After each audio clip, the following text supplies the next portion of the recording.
Before graduating from Hope College, special education majors are required to undergo two student teaching positions, one within a general education course and one within their designated endorsement area. For me, this was a placement within a classroom for students with an emotional impairment.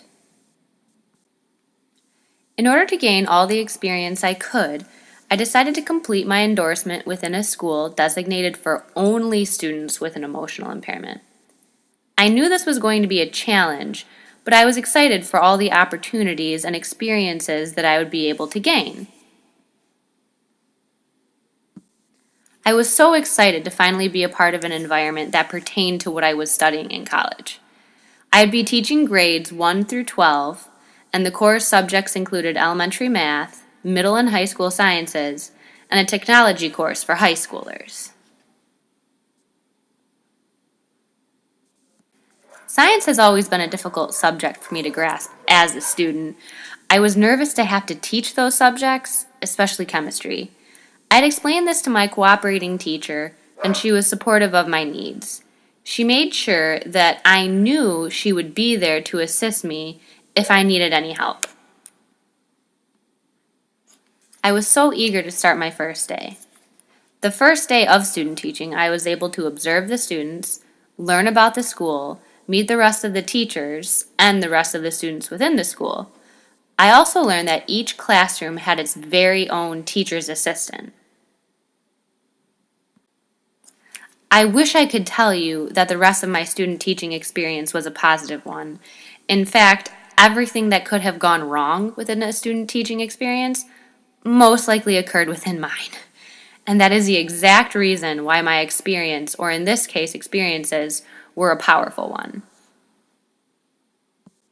The biggest mishap, if you will, occurred the day before the students were released for their 1-week spring break. My cooperating teacher wanted me to compose a project related to spring and science. She wanted the project to be geared toward adolescent boys. Simple enough, right?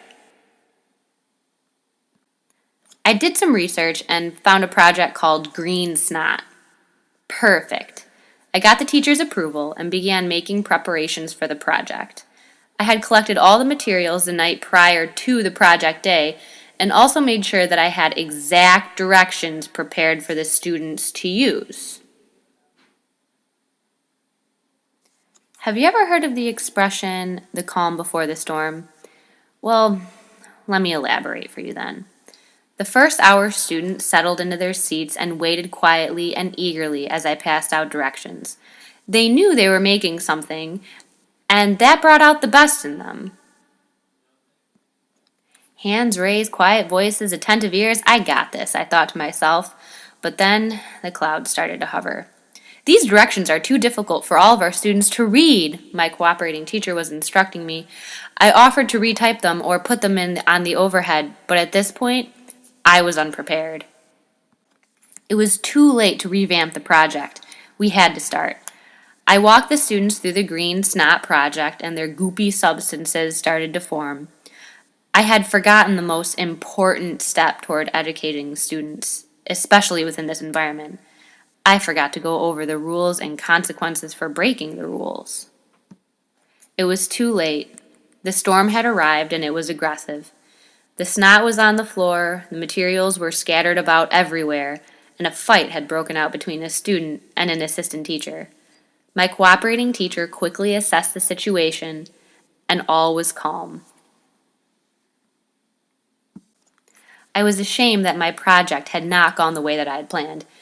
I felt a little stupid, actually. In fact, I was on my toes for the rest of the day, hoping to make up for the mistakes that I had made.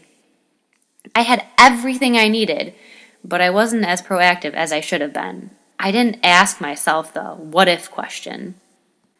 The rest of the day went as planned. My bags were packed and I was ready for a relaxing, much-needed spring break. Before leaving, I was expecting some words of encouragement from my cooperating teacher. "No worries, Miss Savasky. I know you'll be more prepared next time," or "Let's go over this together." Maya Angelou once said, "People may not remember your name or what you said to them, but they will remember how you made them feel." If you are an educator, these are words to live by and to teach by. This quote is the basis of my story. I was hoping for words of encouragement. Instead, I was left with feelings of sadness and confusion. The assistant teacher asked, "How many years have you been going to school?"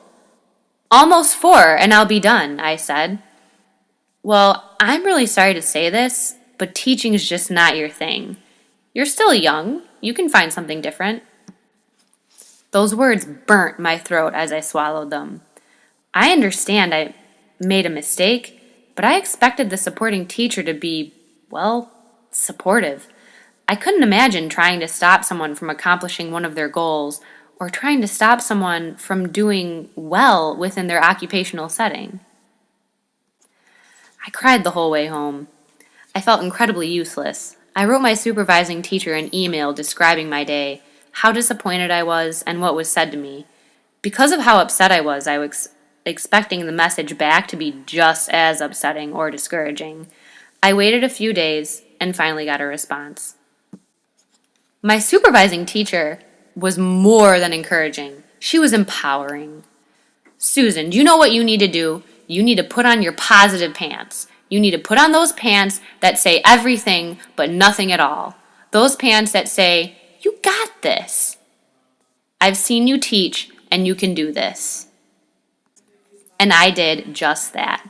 I drove back to school, went into my closet, and picked out my favorite pair of work pants. From that moment on, I took charge of the classroom. Before saying or doing anything within my own classroom, I can recall this experience and know that my students will forever remember how I make them feel. It is my goal to make sure they feel empowered.